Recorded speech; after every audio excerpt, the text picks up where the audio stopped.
அழகு அழகு சீரியல்ல எல்லாத்தையுமே பேசி அழுக வைக்கிற தங்கராஜையே ரேவதி அழுக வைக்கிறத பார்க்குறப்போ அவ்வளோ சூப்பராக இருந்ததுன்னு நினைக்கிறவங்க நம்ம வீடியோவை லைக் பண்ணிவிட்டு நம்ம சேனல் இன்னும் சப்ஸ்கிரைப் பண்ணாதவங்க சப்ஸ்கிரைப் பண்ணிக்கோங்க. அம்மாவை சமாதானப்படுத்திட்டு தங்கராஜ் அவங்க அம்மாவை கூடவே கூட்டிகிட்டு போய் பெட்டில் படுத்து அம்மா என்ன மன்னிச்சிருங்கம்மா அப்படியெல்லாம் இல்லைம்மா அப்படின்னு சொல்லி அவங்க அம்மாவை தூங்க வச்சுட்டு அப்புறமா ரேவதியோட ரூமுக்கு வர்றாங்க. அப்போது குழந்தைங்களாம் 2 சைடும் தூங்கிட்டு இருக்காங்க. அப்போது குழந்தைங்களுக்கு தெரியாமல் ரேவதியை மட்டும் சத்தம் இல்லாமல் எழுப்பி வெளியே வா எந்திரிச்சு அப்படின்னு சொல்லி கூப்பிட்றாரு. அப்போ ரேவதி என்னங்க நான் நல்லா தூங்கிட்டு இருக்கிறேன்னு எது கூப்பிட்றீங்க அப்படிங்கிறாங்க. எந்திரிச்சு வாடி குழந்தைங்க எந்திரிச்சுக்குவாங்க அப்படின்னு சொல்லி கூட்டிகிட்டு போகிறாரு தங்கராஜ் வெளியில். அப்போது ரேவதி வெளியில் வந்ததுக்கப்புறமா தங்கராஜ் சொல்கிறாரு, ஆமாம் எதுக்கு நீ எங்கள் அம்மாட்ட சொன்ன இந்த விஷயத்த அப்படிங்கிறாங்க. அதுக்கு என்னங்க அப்படிங்கிறாங்க. எங்கள் அம்மா எவ்வளோ அழுதாங்க பார்த்து இல்லடி அப்படிங்கிறாங்க.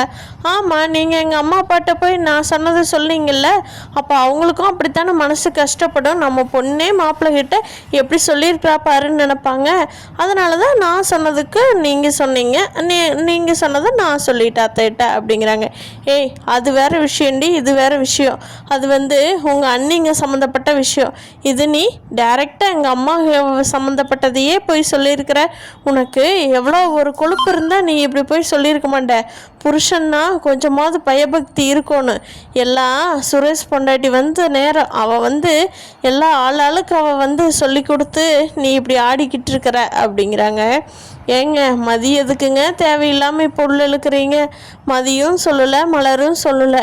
நீங்கள் பண்ணினதை நான் அப்படியே பண்ணினேன். கணக்கு சரியாக போச்சு, என்னை விடுங்க நான் தூங்குறேன் அப்படின்னு சொல்லிட்டு ரேவதி மனசுக்குள்ளே சிரிச்சுக்கிட்டே கபுக்கன்னு சிரிச்சுக்கிட்டே ஓடி படுத்து தூங்குறாங்க. தங்கராஜுக்கு தூக்கமே வரமாட்டேங்குது. ச்சே இவ்வளோ நாள் புள்ள பூச்சியாக இருந்தால் இப்போ எப்படியெல்லாம் பேசுகிறா, எங்கெங்கே அடித்தா எனக்கு வலிக்குன்னு சொல்லி எப்படி பிளான் பண்ணி அடிக்கிறா. இவளுக்கு இவ்வளோ அறிவுலாம் இருக்காதே, மூளை இவ்வளோ வேலை செய்யாதே, இப்போ மட்டும் எப்படி இப்படி இருக்கிறா அப்படின்னு சொல்லி தங்கராஜ் யோசனை பண்ணிக்கிட்டே இருக்காரு. ஃபோன் எடுக்கிறாரு, சுரேஷை கூப்பிடலான்னு சொல்லி. அப்புறமா தான் தங்கராஜுக்கு ஞாபகம் வருது, ஐயோ சுரேஷுக்கு ஐடியா கொடுத்துட்டு வந்ததே நம்ம தான், இப்போ போய் சுரேஷை கூப்பிட்டா இந்த நேரத்தில் நல்லா இருக்காது அப்படின்னு சொல்லிட்டு ஃபோனை வச்சிட்றாரு. சுரேஷும் மதியும் ரூம்குள்ளே இருக்காங்க. அப்போது சுரேஷ் மதிக்கிட்ட கேட்குறாரு, என்ன மதி வேலை போயிடுச்சுன்னு கவலையாக இருக்கியா? வேறு காலேஜில் எனக்கு தெரிஞ்ச காலேஜ் இருக்குது, ட்ரை பண்ணி தரட்டுமா அப்படிங்க. இல்லை அதெல்லாம் ஒன்றும் வேண்டாம், எனக்கு இருக்கிற திறமைக்கு என்னோடய ரெஸ்யூம் கொடுத்தாவே வேலை கொடுத்துருவாங்க, அதில் பிரச்சனை. இது போனது மட்டும்தான் எனக்கு பிரச்சனை, அதையும் பார்த்துக்கலாம். யாரோ இது சதி பண்ணி தான் என் வேலையை பிடுங்கியிருக்காங்க, அது யார் என்னங்கிறத நான் பார்த்துட்டு தான் நாளைக்கு பொழுதே சாயும் அப்படின்னு சொல்லி மதி சொல்கிறாங்க.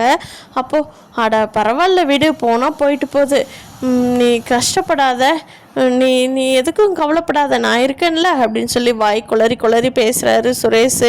அப்போ மதியம் இருந்துக்கிட்டு நான் வருத்தமெல்லாம் படலை, என்னை எப்படி இவங்க தூக்குனாங்கங்கிற கொஸ்டின் மார்க்கோடு தான் நான் சுற்றிட்டு இருக்கேன், அதுக்கும் விட கண்டுபிடிச்சிட்டேன்னா அப்புறமா இருக்குது அவங்களுக்கு அப்படின்னு சொல்கிறாங்க. அப்போ சுரேஷ் இருந்துக்கிட்டு வேலை போயும் கூட இவளுக்கு திமிரு அடங்கலை பாரு, என்னம்மா வாய் பேசுகிறா, என்ன திமிரு பண்ணுறா அப்படின்னு மனசுக்குள்ளே நினச்சிக்கிட்டு, சரி இவகிட்ட போய் பொறுமையாக பேசு, அதை பேசு இதை பேசுன்னு சொன்னாரே, இவ எங்கே கேட்குறா, சர்ரு புர்ருன்னுல நிற்கிறா, இவகிட்ட போய் மனுஷன் பேசுவானா செய் அப்படின்னு சொல்லி மனசுக்குள்ளேயே புலம்பிக்கிட்டு பெட்டில் உட்காந்துருக்காரு சுரேஷ். தங்கராஜோட பேச்சை கேட்டுக்கிட்டு சுரேஷ் இப்போ எதையாவது பண்ணினார்னா அன்னைக்காவது நெத்தியில் லைட்டாக தான் அடி வெட்டுது, இப்போது கை கால் உடஞ்சிரும் மதி இருக்கிற டென்ஷனுக்கு. அதனால் சுரேஷும் அமைதியாக இருந்துக்கிறாரு. அங்கே இருக்கிற சுச்சுவேஷன் சரியில்லை, மாமாவுக்கு என்ன சொல்லிட்டு போகிறவர் தானே அப்படின்னு சொல்லிட்டு சுரேஷும் அமைதியாக இருந்துடுறாரு. எதுவுமே மதிக்கிட்ட பேசலை.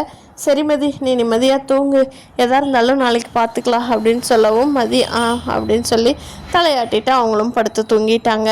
மலர் எந்திரிச்சு தூங்க போயிடுறாங்க. அப்போது பாக்கியராஜ் பின்னாடியே போய், என் மலர் நான் எப்போ மலர் உனக்கு சப்போர்ட் பண்ணாமல் போனேன் சொல்லேன் அப்படிங்கிறாரு.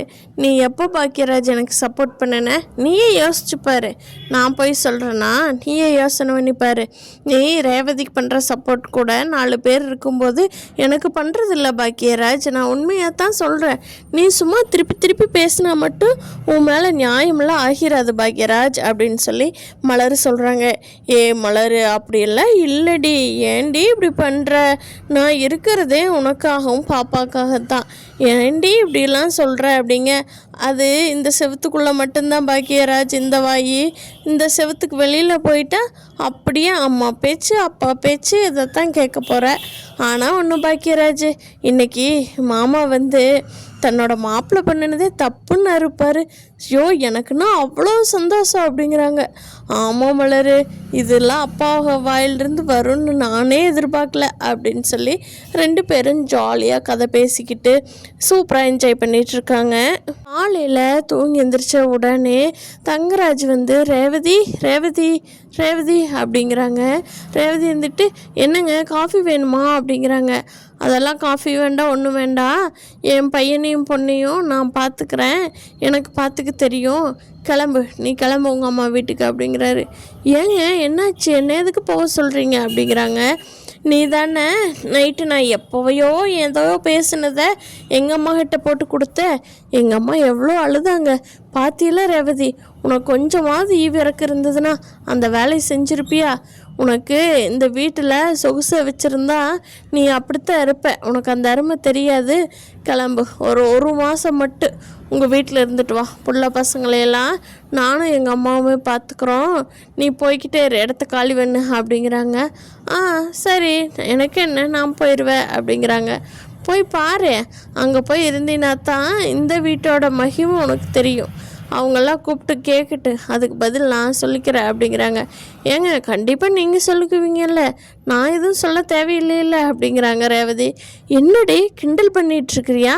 ஊருக்கு போன்னு சொல்கிற, அதுக்கு வேண்டாங்க, நான் இனிமேல் தப்பு பண்ண மாட்டேன், சாரிங்க, இப்படி எதுவுமே சொல்லக்கான காட்டுக்கு ஹாயாக போகிறேங்கிற, என்னடி நினச்சிட்ருக்க அப்படிங்க. தங்கராஜோட அம்மா அப்போ வர்றாங்க. என்ன நடக்குது இங்கே? அம்மா வாங்கம்மா, அவள் சும்மா விடக்கூடாதும்மா, நம்ம 2 பேர்த்துக்குள்ளே சண்டை வர்றதுக்கு பிளான் பண்ணுறாம்மா. அவள் கொஞ்ச நாள் போய் அவங்க அம்மா வீட்டில் இருக்கட்டும், அப்போ தான் நம்ம அருமை தெரியுங்கிறாங்க. டேய் நீ நேற்று பண்ணுன தப்பே போதும்டா, அவள் சொன்னாதான், ஆனால் நீ சொல்ல போய் தானே அவள் என்கிட்ட வந்து சொல்லியிருக்கிறா, இல்லைன்னா எப்பட்றா அவளுக்கு அதெல்லாம் தெரியும்? உன் மேலே தப்பை வச்சுக்கிட்டு அடுத்தவங்க மேலே பழி போடுறதங்கராசே. அவளை அனுப்பிச்சி வச்சுட்டு பொண்டாட்டி முடுக்கிட்டவன்னு பேர் வாங்குறியா நீ? உன் பேரை எப்படியோ கெடுத்துக்கலான்னு முடிவு பண்ணிட்டேன், நல்லா இருக்கணும்னால இல்லை அப்படின்னு சொல்லி அவங்க அம்மா தங்கராஜ்கிட்டும் சொல்லவும், அம்மா அது வந்து அப்படிங்கிறாங்க. நீ அமைதியாக இரு தங்கராஜ், ரேவதி உன்னோட வேலை போய் நீ போய் பாருப்போ. டேய் இங்கே பாரு, கொஞ்சமாவது பொண்டாட்டிங்களையெல்லாம் மரியாதை கொடுத்து பழக்கடா, நீ இப்படி பண்ணுற மாதிரி தான் நாளைக்கு உன் பொண்ணையும் பண்ண ஒத்துக்குவியாடா அப்படிங்கிறாங்க.